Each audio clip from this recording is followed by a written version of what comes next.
Bonjour très chers élèves, j'espère que vous vous portez très bien là où vous êtes. Eh bien, on va essayer donc de traiter notre dernier module du tronc commun, à savoir le bourgeois gentilhomme. Et oui, donc on va essayer donc de faire une première entrée à cette œuvre. Eh bien, le module 4, l'œuvre intégrale, c'est le bourgeois gentilhomme de Comédie de Molière. Alors, comme question d'ordre général, est-ce que vous avez déjà lu ou étudié une pièce de théâtre? Est-ce que vous connaissez donc Molière? Ou alors est-ce que vous connaissez Molière? Qu'est-ce qui caractérise l'œuvre de Molière? Est-ce que vous connaissez ce genre de théâtre?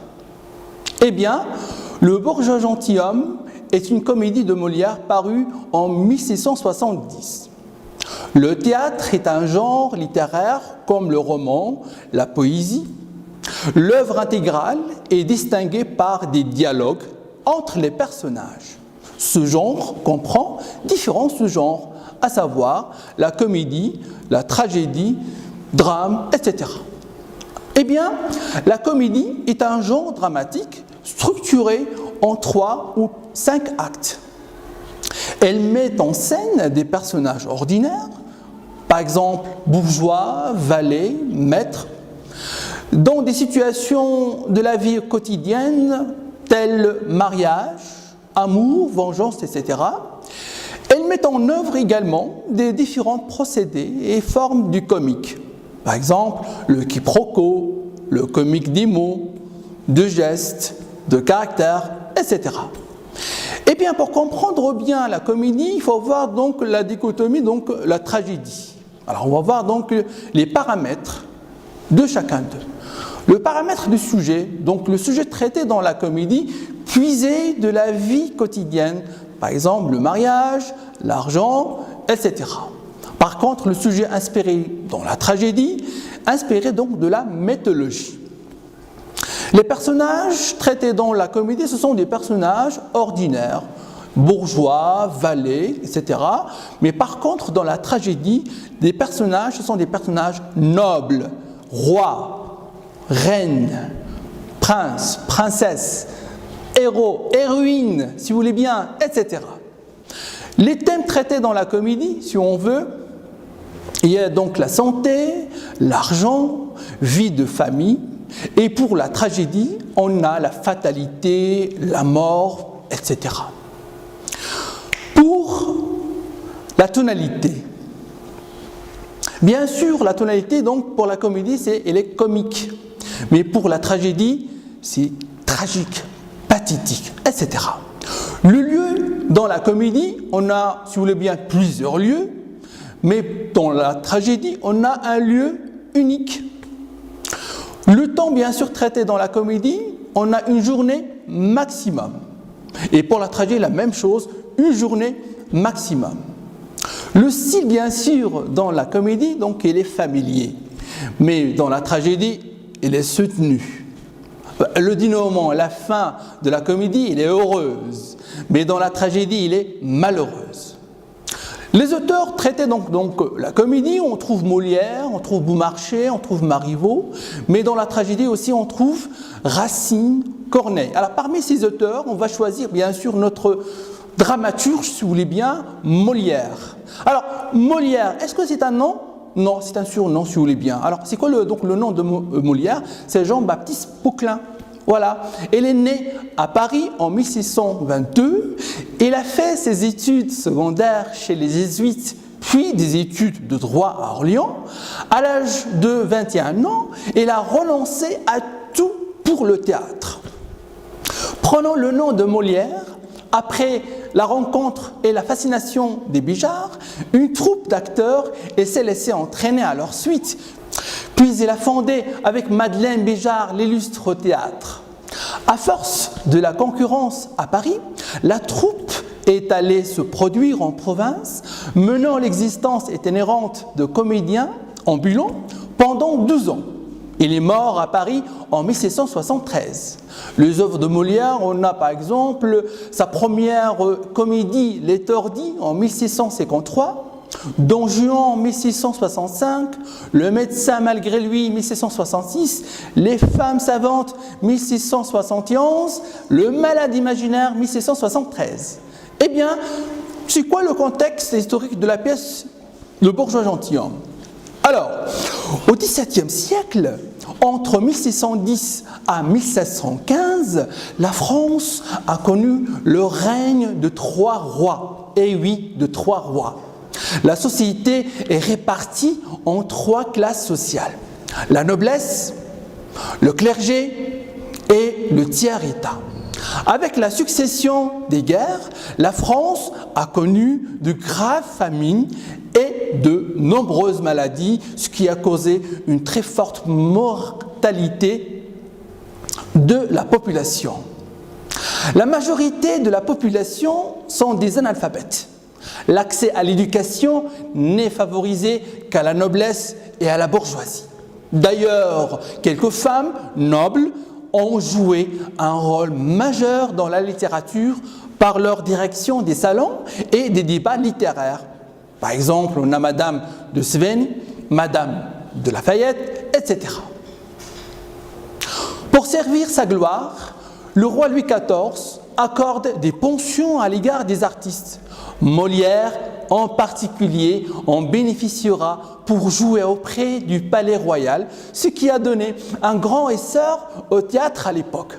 De ce fait, le monde littéraire connaît un développement qui s'explique par la création de l'Académie française, la création des journaux littéraires, ainsi que les rencontres et les débats littéraires organisés dans des salons et des cénacles où se ressemblent les savants et les écrivains. Eh bien, la contextualisation de l'œuvre. Le bourgeois gentilhomme est une comédie-ballet en 5 actes de Molière, représentée pour la première fois le 14 octobre 1670 de la cour de Louis XIV. Au château de Chambord par la troupe de Molière, la musique est de Jean-Baptiste Lully, les ballets de Pierre Bouchon, les décors de Carlo Vigarni et les costumes turcs du chevalier d'Arvio. Cette pièce incarne le genre de la comédie-ballet à la perfection et reste même l'un des seuls chefs-d'œuvre du genre en regroupant les meilleurs comédiens et musiciens du temps. Elle répondait au goût de l'époque pour ce qui était nommé les turqueries. L'Empire ottoman étant alors un sujet de préoccupation universelle dans les esprits et que l'on cherchait à apprivoiser. L'origine de l'œuvre est liée au scandale provoqué par l'ambassadeur turc Süleyman Aga qui, lors de sa visite à la cour de Louis XIV en 1769, avait affirmé la supériorité de la cour ottomane sur celle du roi Soleil. À la création, Molière jouait le rôle de Monsieur Jourdain, habillé de couleurs vives, paré de dentelles d'argent et de plumes multicolores, face à Hubert, travesti dans celui de Madame Jourdain. Mademoiselle de Brie était Dorimène, Armande Béjart jouait Lucille, tandis que le musicien Lully était le mufti au cours de la cérémonie turque du 4e acte. Un petit résumé donc de la pièce. Monsieur Jourdain, bourgeois enrichi de noblesse, entend acquérir les manières des gens de qualité. Elle décide de commencer un nouvel habit et se lance dans l'apprentissage des arts, de la danse, de la musique et de la philosophie. En ramenant des maîtres qui profitent de sa naïveté pour prendre son argent, elle se pique également pour courtiser Dorimène, la marquise, amenée à sa maison à la campagne de son amant, Dorante, un comte désargenté, qui fait croire à Monsieur Jourdain qu'il est un intermédiaire à l'égard de Dorimène.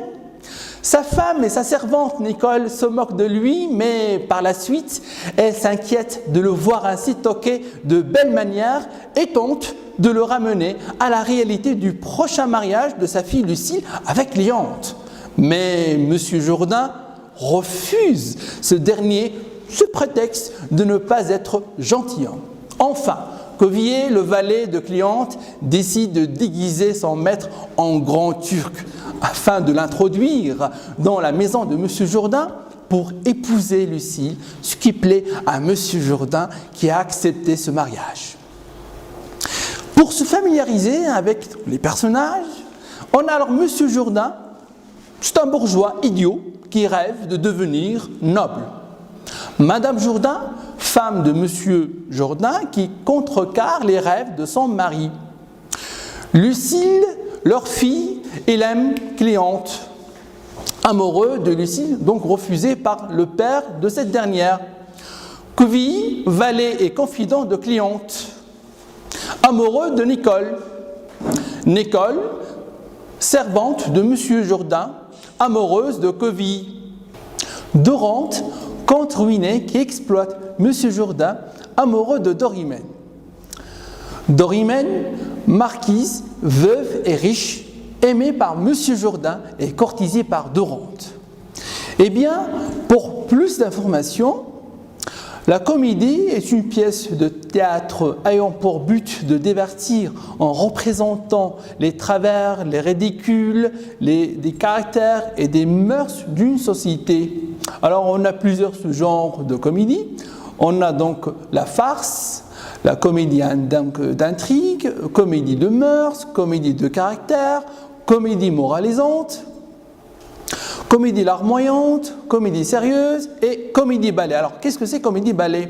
Divertissement donné à l'occasion d'une fête à la cour du roi ou d'un grand seigneur.